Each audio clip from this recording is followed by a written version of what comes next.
Então, agora que a gente entendeu melhor as transformações sociais que moldaram a nossa sociedade, que transformaram o modo de produção de cada época, como isso afeta a sociedade, como é algo que se relaciona o modo de produção com as transformações sociais, entendendo que no atual capitalismo informacional a gente tem um modo de produção diferente do anterior, que esse modo de produção sendo tecnológico, precisamos dominar as ferramentas desse modo de produção.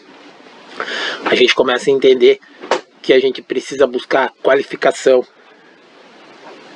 Então, nesse sentido, essa aula de sociologia digital vai propor um web scrapping e também uma reflexão sobre o mercado de trabalho e a nossa relação, a nossa necessidade de especialização. Então, nessa oficina de web scrapping, a gente vai falar sobre o mercado de trabalho e como ele exige qualificação, e a nossa vida também. A gente precisa encontrar o nosso caminho. Conforme, então, o sociólogo Henry Durkheim, de acordo com ele, nas sociedades tradicionais, pré-modernas, anteriores ao capitalismo, a divisão do trabalho, isto é, a especialização profissional era pequena. Então, nas sociedades lá, da Idade Média, antes da Idade Moderna, até na Idade Moderna, mas quando antigamente eram poucos postos de trabalho, eram poucas formas de trabalho. Geralmente um indivíduo fazia todo o processo de produção, não necessitando de outras pessoas para produzir aquilo que ele fazia. Então, após ali o início das manufaturas e principalmente depois da Revolução Industrial, das indústrias, a forma de produzir ficou diferente porque várias pessoas entram nesse processo de produção, vários postos são criados e as relações entre as pessoas também mudam. Então, numa sociedade pré-moderna, as pessoas geralmente eram iguais, os indivíduos, porque a individualidade também tem relação com o trabalho. Então, o que acontecia é que, por serem poucos postos de trabalho, as pessoas se relacionavam de formas diferentes. Então, elas trabalhavam com as mesmas coisas, faziam as mesmas coisas. Nesse sentido, a gente vai pensar um pouco como ocorre a divisão social do trabalho na área que você vive. No caso, aqui na área rural do município de São José dos Pinhais. Seria interessante o pensamento de como ocorre, então, a divisão do trabalho na área que você atua ou na área que você vive. E também a gente pode fazer um levantamento dos postos de trabalho existentes.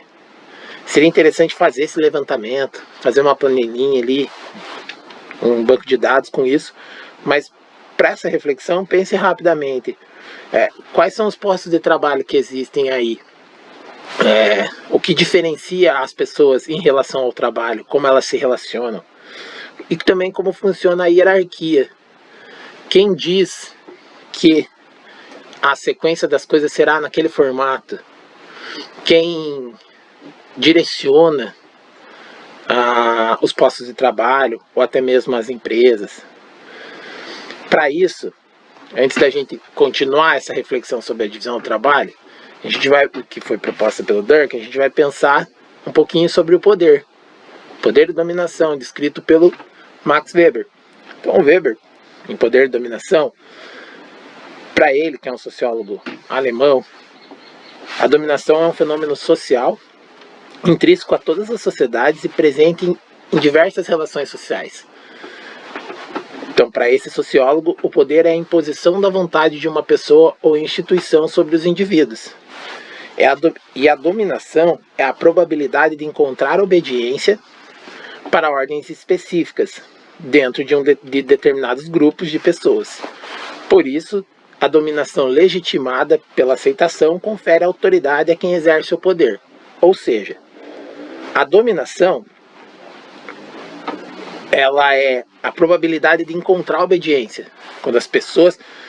Por que alguém irá obedecer? Qual é o sentido da obediência que essa pessoa, ou esse indivíduo, ou esse grupo de pessoas vai aceitar em relação a quem dá a ordem?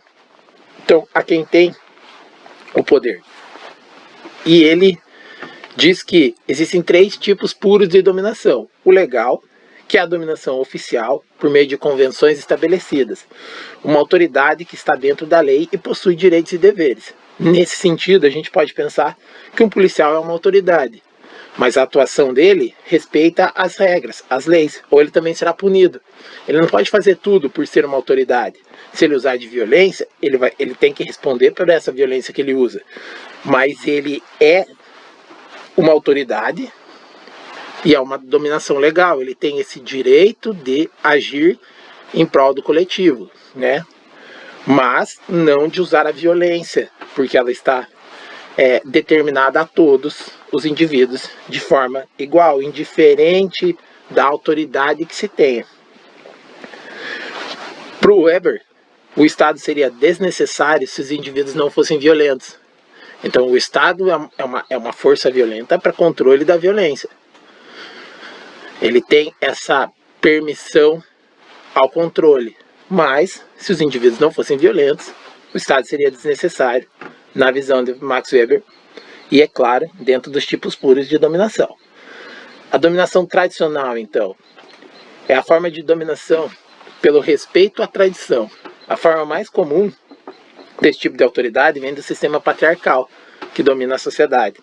Nesse caso, não há necessidade de uma competência da liderança, pois a tradição quem confere tal autoridade. Por exemplo, famílias patriarcais e sacerdotes. Aí a gente retorna lá para as perguntas. Quais são os postos de trabalho que existem e como funciona a hierarquia? Na área rural, geralmente, os postos de trabalho são iguais e essa forma de hierarquia vem do sistema patriarcal, que não necessariamente tem uma competência de liderança. Por isso, procura-se competências para ser uma autoridade devido à questão legal, né? Ou talvez mesmo pelo tanto de conhecimento que se tenha, não somente pela hierarquia tradicional do sistema patriarcal. A dominação carismática, então, né, muito conhecida, é a forma de dominação que ocorre por meio da capacidade carismática que uma pessoa tem de mobilizar massas e comandar pessoas. Geralmente os súditos desse tipo de pessoa conferem uma devoção não só pela sua personalidade de liderança, mas também pela crença e fé. Segundo Weber, é a forma de dominação mais instável, visto que de uma hora para outra os súditos podem perder o encanto pelo líder carismático. Então, é somente pelo carisma. Mas, de repente, pode se perder esse carisma. É como um encanto ou uma paixão. Um exemplo que se usa muito é o Hitler, na Alemanha nazista, e o Jim Jones, em Jonestown. A gente também tem outros exemplos, principalmente ligados a políticos. O que seria interessante entender é que, geralmente, o político desperta a dominação carismática, ele desperta o interesse, né? Olha se aquela personalidade fala, essa personalidade tem força, ou tem os atributos que eu acredito serem necessários para um líder político, por isso tem meu voto. A partir da hora que ele é eleito, acaba-se a campanha, ele se torna uma autoridade legal, tendo limites dentro da lei. O que acontece é que a lei é aplicada a alguém que ganhou a massa por carisma ou por qualquer coisa, é muito difícil de ser entendida, principalmente pelos súditos. Por isso que deve-se refletir além, deve-se entender as dominações e principalmente entender os nossos próprios sentimentos. É muito interessante e triste, lógico, a história do Jim Jones, em Jonestown. Aqui tem alguns materiais, tanto um texto quanto um vídeo sobre o assunto. Foi um suicídio coletivo, na verdade um assassinato, ocorrido na década de 60 ou 70, onde esse líder que trouxe toda uma comunidade dos Estados Unidos para a América do Sul, mais para cima ali, para fazer sua comunidade, e por paranoia e diversos outros motivos, acreditando que a comunidade iria acabar se ele não o fizesse. Ele fez vários treinamentos de suicídio e acabou que todos os súditos, todas as pessoas que seguiam ele, elas tomaram veneno e morreram, né? Mas muitas contrariadas, não era uma questão de paixão ao líder, já era uma questão de imposição ditatorial. Então é interessante a reflexão sobre o quanto a gente vai acreditar num líder que vai tirar a gente de um lugar e fazer tudo pelo aquele líder. Isso é uma ótima reflexão. Infelizmente, uma história extremamente triste. Então, pensando novamente nos postos de trabalho levantados, né, rapidamente ali, ou quem conseguiu fazer, a quem interessa manter os indivíduos de uma região em crescimento dentro de tão poucas oportunidades, ou dentro de, como você levantou, né, a quem interessa manter os indivíduos dessa região que você levantou os postos de trabalho nesse mesmo formato? A quem interessa? É interessante uma evolução maior? Ou é interessante o jeito que está? O que está sendo oferecido aos jovens como opção, né? Então aqui, refletindo sobre a área rural, o que está sendo oferecido aos jovens como opção? Essa opção é válida? Existe algum tipo de cultura que fomenta essa ideologia de manter tão poucas oportunidades, tão poucas ofertas e ao mesmo tempo uma devoção ao sistema que mantém as coisas dessa forma? São reflexões. Por isso a gente retorna para a divisão social do trabalho, que conforme Durkheim, né, nas sociedades pré-modernas, a especialização era pequena. Isso ocasionava poucas diferenças entre os indivíduos. A coesão social era realizada e garantida através do compartilhamento de uma mesma visão de mundo. Deixa eu só ajeitar essa palavra aqui. De uma mesma visão de mundo. De um mesmo conjunto de ideias e valores dominantes. Por exemplo, a Idade Média Ocidental tinha na fé católica um eixo unificador da sociedade. Por isso retornamos. Existe algum tipo de cultura que fomenta a ideologia de manter um lugar em crescimento com poucas postos de trabalho, já que, né, tem uma questão de evolução ocorrendo?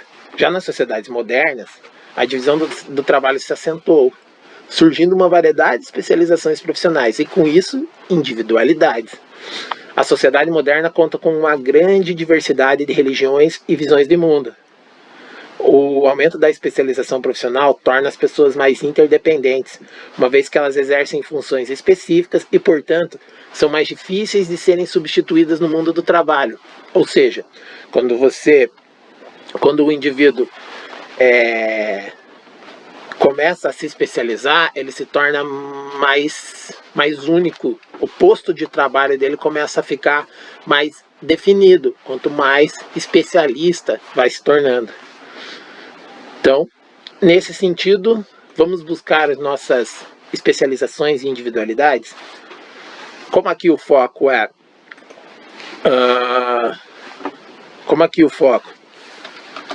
o município de São José dos Pinhais, a gente vai pesquisar opções de cursos superiores à distância no município. Mas é lógico que se você está assistindo em outro lugar, apenas basta trocar a busca pelo município que você está. Então a gente vai aprender aqui a otimizar esse processo. Vai treinar um exemplo, mas a gente pode aplicar em diversas situações. Vou colocar aqui mesmo no canal outras situações de web scrapping de comentários em rede social, web scrapping para compras, enfim, são outras situações. A gente vai usar a ferramenta Selector Gadget, que ela é uma ferramenta que permite identificar os elementos que serão coletados, os elementos que a gente já viu no vídeo anterior. Ali também vale aquela busca no YouTube mesmo sobre né, elementos, como encontrar elementos numa página. Para análise a gente vai usar os nomes das faculdades melhor avaliadas no site Quero Bolsa, né? E o link a gente vai colocar São José dos Pinhais aqui, melhores. Então eu acredito que trocando estado e trocando município, consegue fazer isso para qualquer cidade do Brasil. Então a gente vai identificar os elementos. Lá eu fui lá, né, com a ferramenta Selector Gadget, que vocês podem pesquisar um pouquinho sobre como funciona. Você clica nela e clica no elemento. Então os nomes, ele veio esse elemento aqui, Universities Ranking, University Name, Spaced. Aí a bolsa veio nesse elemento, avaliados veio nesse elemento, notas veio nesse elemento e satisfação veio nesse elemento. Claro que numa oficina, né, com a troca entre o aplicador da oficina e os estudantes, a gente pode fazer a ferramenta e a busca por elementos de forma mais específica, ou mesmo ver nesse outro vídeo, só exemplificando então a ferramenta Selector Gadget e como ela identifica os elementos. Então, vamos iniciar essa raspagem. A raspagem de dados é feita com o pacote RVest. Você instala o pacote RVest e chama a função RVest. Como a gente fez no outro vídeo, a gente cria um vetor, que aqui eu chamei de faculdades SJP, coloca a função readHTML e o site entre parênteses e aspas simples. Ok, aqui a gente indica o site. Ele começa a ler, a hora que ele parar o stop aqui, ele leu, pronto. Agora ele já está dentro do nosso R aqui, o site. Então a gente vai indicar e ler os elementos. São esses elementos que eu já identifiquei aqui em cima e deixei eles prontos. Então nomes. Nome é o vetor. Eu atribuo o vetor que eu criei em cima indicando o site. Uso o pipe, que lembrando é a forma de continuar falando com o R. O HTML node. O elemento em aspas duplas com parênteses. Mais o pipe. Mais o pipe. HTML text.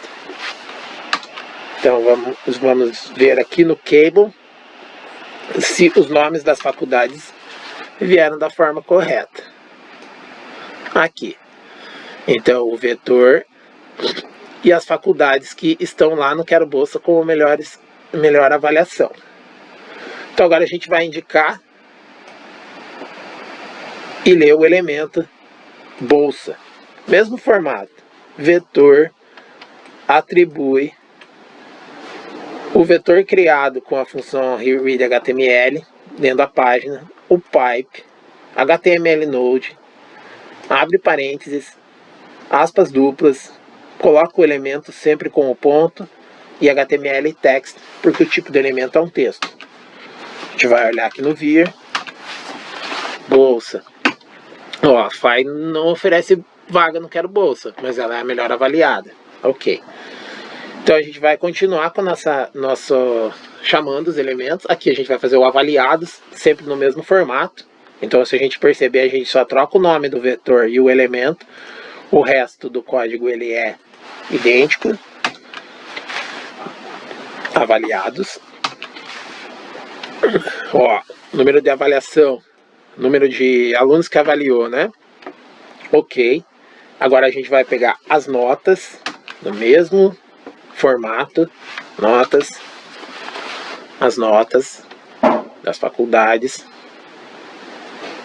indicando e lendo os elementos satisfação, né? Vamos olhar aqui a satisfação, 100%, 100%, 99%, legal. Agora a gente vai criar um data frame do ranking das faculdades. Então a gente vai criar um vetor ranking, atribuir, né, um data frame, abre parênteses, coloca o nome de cada vetor criado anteriormente. Nomes, bolsas e tal. A gente cria esse vetor, vamos visualizar ele aqui. Aqui, ó, nome. Deixa eu puxar ele um pouquinho mais, que ele não tem a ferramenta zoom, e ele abre a tela grande. Só que para gravação da tela, se eu usar a ferramenta Zoom, ela não aparece. Por isso eu vou mostrar por aqui. Então aqui, ó, nome, bolsa, avaliado, nota, satisfação. Então a primeira faculdade não oferece bolsa, foi avaliada por 78 alunos, a nota é 4,5 e é 100% de satisfação. Ok. Tudo bem, então vamos descer aqui, começar a fazer alguns insights, né? Vamos agrupar por nota. Como funciona o código para agrupar? Então você chama o vetor que você quer agrupar. No caso aqui eu vou agrupar por nota. Então eu chamo o vetor, né, o documento feito aqui, o ranking com o data frame e tal. Eu chamo ele aqui, você pode usar qualquer banco de dados. Você vai agrupar, você usa o banco que você quer, põe o pipe, chama a função group by, coloca a variável que você deseja agrupar, usa o pipe também, usa essa função summarize, que é a quantidade igual a n, porque ele vai vazio aqui dentro, ele vai sumarizar ele vai puxar, agrupar e fazer a quantidade para daí colocar em ordem, e com o cable, que é para a gente conseguir visualizar aqui. Então aqui, ó, notas e quantidade. 2 tiveram 4,3, 6 tiveram 4,4, 6 tiveram 4,5 e 6 tiveram 4,6. Então a gente pode também agrupar por outros motivos. Então a gente vai criar fazer um plot, né? Criar um pequeno gráfico relacionando nome e nota. Então o nome da faculdade com a nota. Esse aqui é um pouquinho diferente. A gente vai usar o ggplotly, com o ggplot, vai colocar o banco de dados, as abscissas aqui, ó, né, do gráfico, que são x é o nome e y é a nota. Então aqui você pode variar com o banco, sempre abre esse e esse, coloca o banco de dados e aqui nos abscissas você coloca o x o que você quer e o y o que você quer. O endpoint, esse ponto geométrico aqui, a cor, porque ele vai ser o pontinho do gráfico, vocês vão ver. Essa é a cor dele, tem uma tabela de cores lá que você pode colocar. E o tamanho, que é 2,5. E aqui, a relação entre eles, que a cor é dos valores ajustados, isso é um pouquinho mais técnico. E o método para fazer uma regressão linear, né? Se f tamanho 2. Ele vai diminuir porque ele faria uma regressão linear. O nome do eixo x vai ser nota. O nome lab é nome, é rótulo, né? Então o x, o nome do x é nomes, o nome do y é nota. E a escala cor aqui, para a legenda, os valores são cinza. E o tema clássico. Esse aqui você pode mudar, é interessante olhar daí o pacote inteiro. Ó, usando a fórmula função y por x. Aqui que eu disse, esses pontinhos são 2,5 e tal. Então vamos olhar o gráfico. Porque quando dá o zoom ele melhora. Mas, então a Universidade EUPET, ela tem uma nota 4,4 e um grupo de notas 4,5. E assim, ó, esse CPET, ele tem um grupo de notas 4,3 e um grupo de notas 4,6. E assim, é possível, ó, cortar ele aqui pra gente ver só esses dois. Ok, então, esse é um pequeno gráfico, uma pequena forma de analisar. E para facilitar a visualização, a gente pode fazer um gráfico de barra aqui, mostrando que é a mesma coisa do de cima. ggplot, coloca o banco de dados, as abscissas y, com a Y que você quer, o X com o X que você quer, lembrando que você pode inverter também. Aqui, jambar é a barra, né? Ele faz essa função e coloca o nome, e as cores, tudo mais, do mesmo formato que o gráfico de cima. Aqui ele fica em a visualização, mas a gente pode ter noção que a Uniaselv e a Universidade Positiva, elas são as maiores, por causa da soma ali das notas. Então, ela fica com uma nota maior. Então, são as duas faculdades melhor avaliadas. Agora, a gente pode entrar em cada uma e verificar. Mas essa é uma forma de fazer um web scraping. Até a próxima.